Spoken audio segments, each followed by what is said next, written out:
Hi, I'm Tova with Professor Pincushion, and in today's tutorial, I'm going to show you how to add piping above your hemline for a sophisticated cuff look. You can alter the bottom of your pajama pants like I do, or do this to any other hemmed areas, including sleeves. I show you not only how to do a simple alteration for any pattern, but also take you through the steps of sewing it together. This is just one of the ways to make your garments more upscale without a lot of effort. Let's go ahead and get started.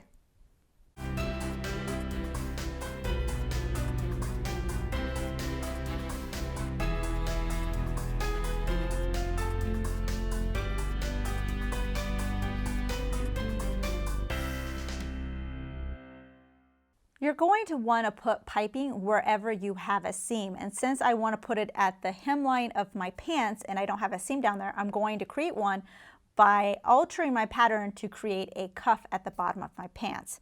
So I'm just using a demonstration of my current pajama pants that I currently own to show how I'm doing this alteration.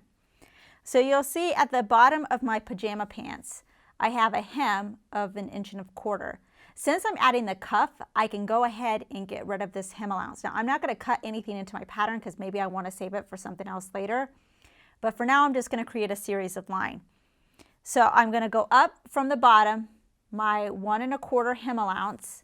And it's easy for me to tell because I have this indentation. So from here, this is what's getting folded under when I'm creating my pajama pants hem. So I'm going to first draw a line that goes straight across the bottom of my pajama pants. Then I'm going to decide how wide I want my finished cuff to be on the bottom of my pants because we're going to be creating a pattern for that. So for me, I'm just going to say the finished cuff is going to be 2 inches. So from this line, I'm going to go up 2 inches and I'm going to draw another line across.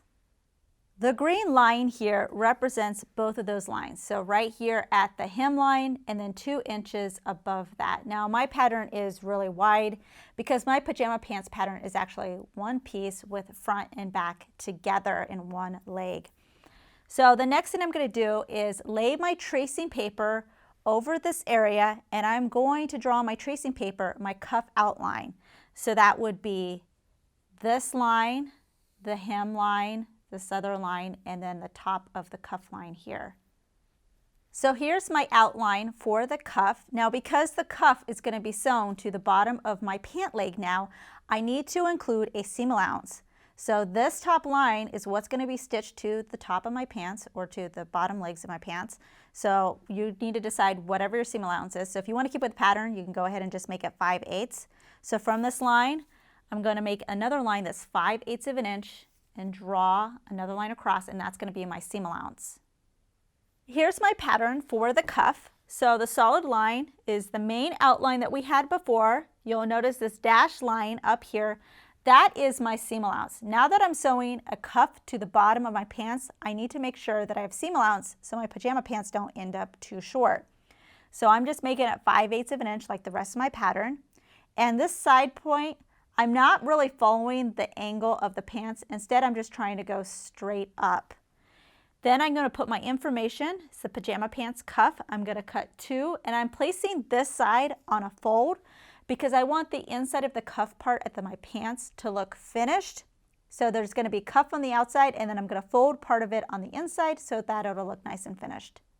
Now that I have a cuff being sewn to the bottom of my pajama pants, this line becomes the new bottom of my pajama pants. So just because I don't want to cut up my pattern or anything and I want to kind of save it, I'm just going to fold right on this top green line where the top of the cuff's going to be, and I'll just fold it underneath my pattern like this. And if you want to tape it, you can go ahead and tape it.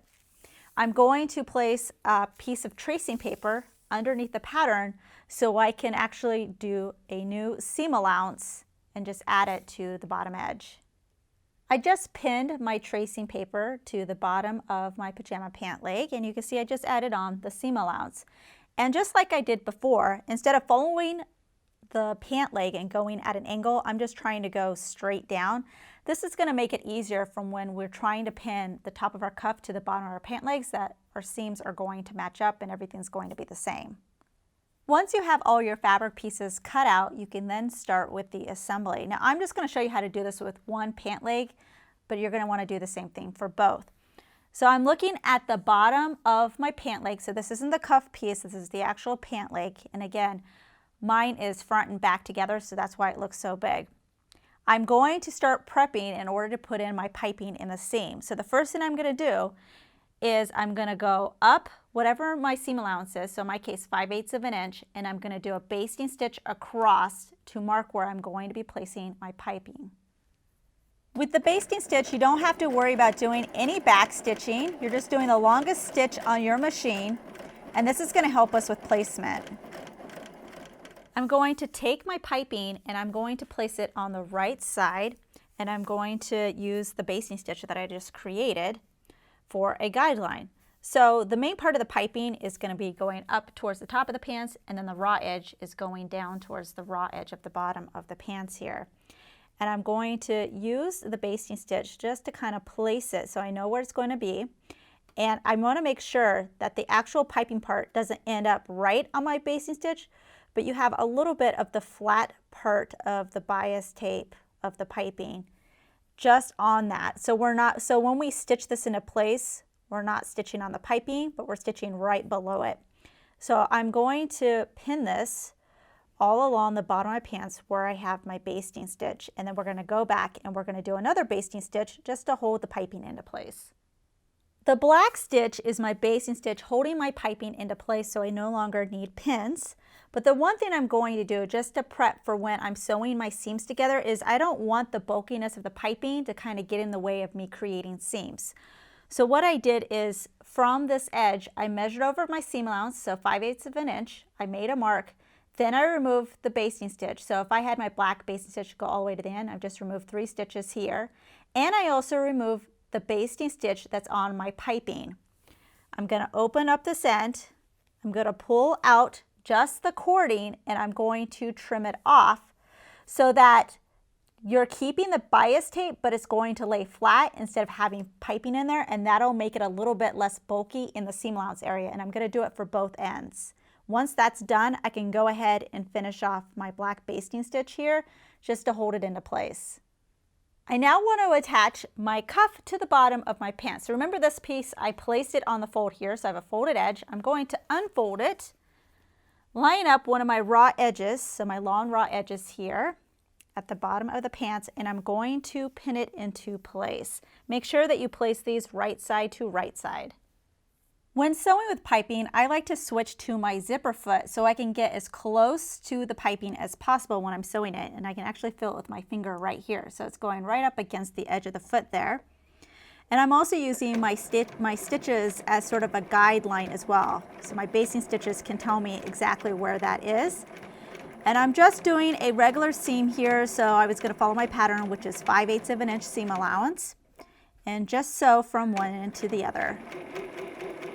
Take your seam allowance and press it so it's going down towards the cuff. We're going to flip this over so we look at the right side of it.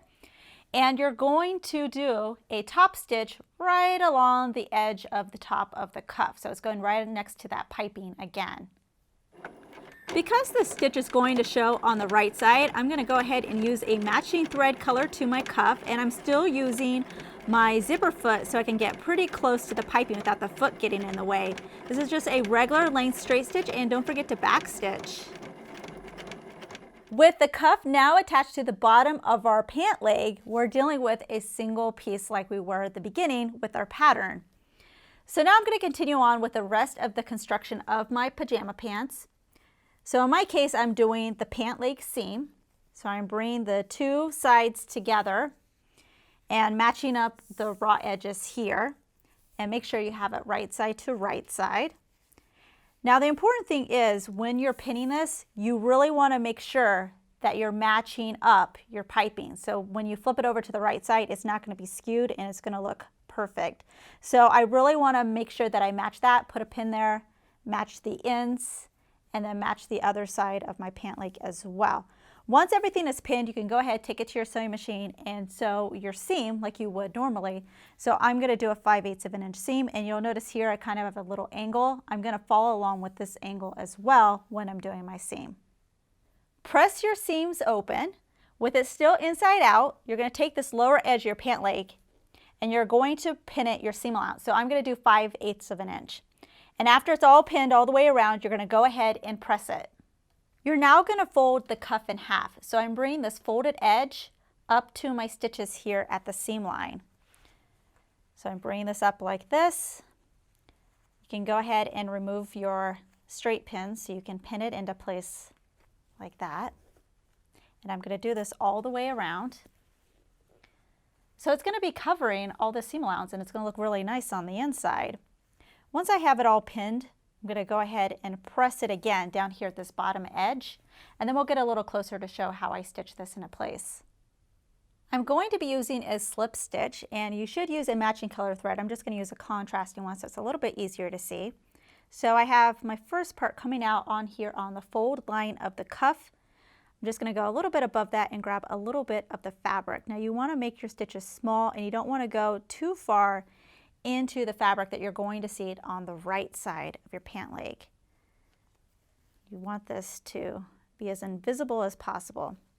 So now I'm on the pant leg part. I'm going to grab a little bit of the cuff, just going right along the folded edge there. And then I'm going to gently pull it. So now that I'm on the cuff, now I'm going to grab a little bit of the fabric above it. And I'm just basically zigzag between the two sides. The smaller your stitches are, the neater it's going to look. So now I'm going to grab a little bit of the cuff and that's it. And I'm just going to do this all the way around and then you should be done. When you're finished, take a look at the right side and see if you see any basting stitches. If you do, go ahead and remove those.